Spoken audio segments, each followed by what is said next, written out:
नमस्कार। माथे पर सलवटे तनाव होना सामान्य बात है। कारण भी कई हो सकते हैं। आपका अधिक ध्यान करना भी इसका एक कारण हो सकता है, या फिर आम जो जीवन है उसमें इतने तनाव रहते हैं उसकी वजह से माथे पर धीरे धीरे सलवटे आना शुरू हो जाता है। हमें पता नहीं चलता, तनाव बढ़ता जाता है, वैसे वैसे हमारे ऐसे लगता है जैसे दिमाग में वजन बढ़ता जा रहा है। और यहाँ पर जो एक बचपन की निश्चलता थी वो आप देखेंगे कि बचपन जो होता है उसमें माथा एकदम सीधा होता है, किसी प्रकार की कोई सलवटे नहीं होती। लेकिन जैसे जैसे उम्र बढ़ती जाती है वैसे वैसे ये सलवटे ऐसे बढ़ती जाती है, यहाँ पर इस तरीके से इकट्ठी होती जाती है, या फिर यहाँ इस तरीके से ऐसे इकट्ठी होती जाती है। ये सलवटे, ये भ्रुकुटियां हमारे दिमाग को तनाव के बहुत ज्यादा प्रेशर में आ जाती है, तब आती है। तो इसको ठीक करने के लिए हम क्या कर सकते हैं? देखिए, पहली बात, हमें अपने आप को सोचना पड़ेगा, समझना पड़ेगा, बैठना पड़ेगा, अपने आप को झांकना पड़ेगा। उसके लिए दो उपाय बहुत कारगर हैं। इसमें देखिए, जिसको ध्यान की वजह से अत्यधिक मात्रा में ध्यान कर लेते हैं, आज्ञा चक्र पर ध्यान कर लेते हैं, मूलाधार में कर लेते हैं और बिना किसी गुरु के सानिध्य से ध्यान करते हैं, उन लोगों को यहाँ पर भ्रुकुटी पर बहुत ज्यादा खिंचाव, तनाव और एक अजीब सा दबाव जो है वो उनको बना रहता है। ऐसी स्थिति हालांकि बहुत एक्सपर्ट जो गुरु हैं उनके सानिध्य में बैठ के ही आपको ठीक करना चाहिए, लेकिन एक सामान्य अवस्था में आपको बता रहा हूं जो कि सामान्य उपाय है, वो आप प्रयास कर सकते हैं। उसके लिए क्या करना पड़ेगा? उसके लिए आपको सीधा बैठना है, किसी भी आसन में, सुखासन, अर्ध पद्मासन, पद्मासन, किसी भी आसन में बैठ सकते हैं। बस ध्यान ये रखना कि कमर सीधी रहेगी और डीप ब्रीदिंग, लंबा श्वास खींचना है, लंबा श्वास छोड़ना है।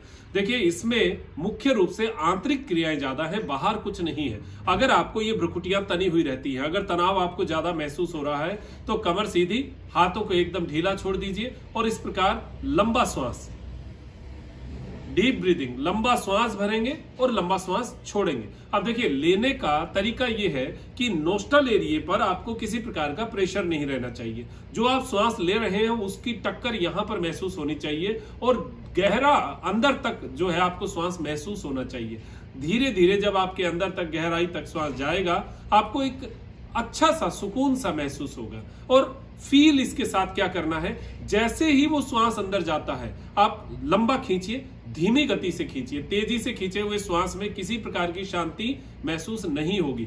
धीमी गति से, जितना धीमी गति से श्वास खींचेंगे उतना आपको ये भ्रुकुटियों पर जो तनाव है वो धीरे धीरे रिलीज होता महसूस होगा। इसको 11 बार, 21 बार, 51 बार तक आप कर सकते हैं। जितना लंबे समय तक आप इसको करेंगे उतना इसका इफेक्ट जो है आपको महसूस होगा। इसके साथ आप दूसरा उपाय क्या कर सकते हैं? जो सामान्य तनाव हमारे आसपास है, सामान्य तनाव बहुत कॉमन है, ये 100 में से 90 लोगों को ये अवस्था है।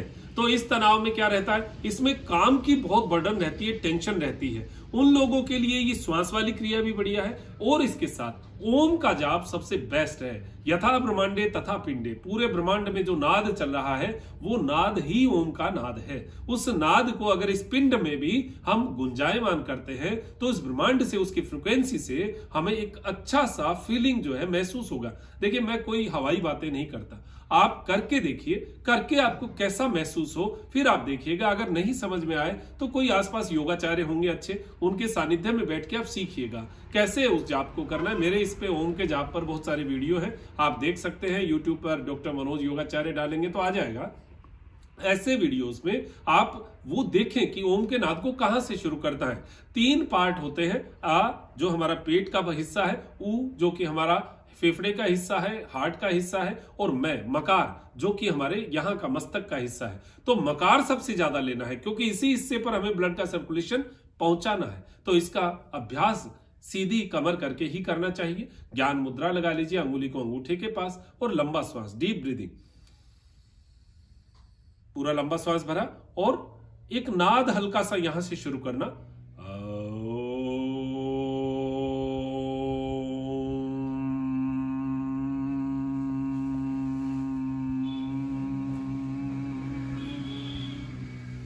ये मकार बहुत धीमी गति से चलेगा, बहुत धीमे श्वास के साथ चलेगा और आपको महसूस करना है। देखिए, जब तक आप किसी चीज पे कंसंट्रेट नहीं होंगे तब तक उसका इफेक्ट नहीं मिल सकता। तो आपको यहां कंसंट्रेट होना पड़ेगा कि मेरा जो ये तनाव है ये धीरे धीरे रिलीज हो रहा है। ये रिलीज जो होना है, ये आप अपने आप में जब महसूस करेंगे तो आपको लगेगा कि वाकई में उस दिन मेरा एकदम से दिमाग जो है वो हल्का रहा, किसी भी बात को मेरे डिसीजन करने में मुझे बहुत अच्छा फील हुआ। तो ये कुछ 2 तरीके मैंने आपको बताए हैं, सीधा सिंपल, एक बार देख लीजिए।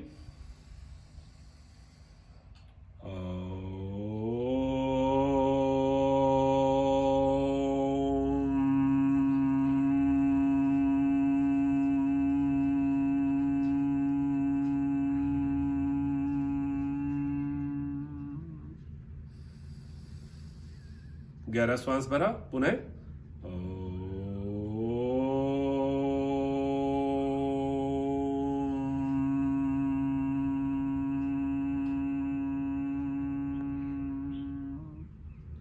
कम से कम 21 बार तो करिएगा ही। उसके बाद अगर आपको लगता है मैं और ज्यादा कर सकता हूं तो 51 बार तक करिएगा। एक ही दिन में आपको ऐसे लगेगा जैसे 1 क्विंटल वजन अगर आपके माथे पर महसूस हो रहा है तो 50 किलो जैसे खत्म हो गया है। आपको उस दिन बड़ा हल्का सा महसूस होगा। ये कुछ अनुभूत क्रियाएं हैं जिनको आप जीवन में अपनाते हैं तो आपको बहुत लाभ मिलता है।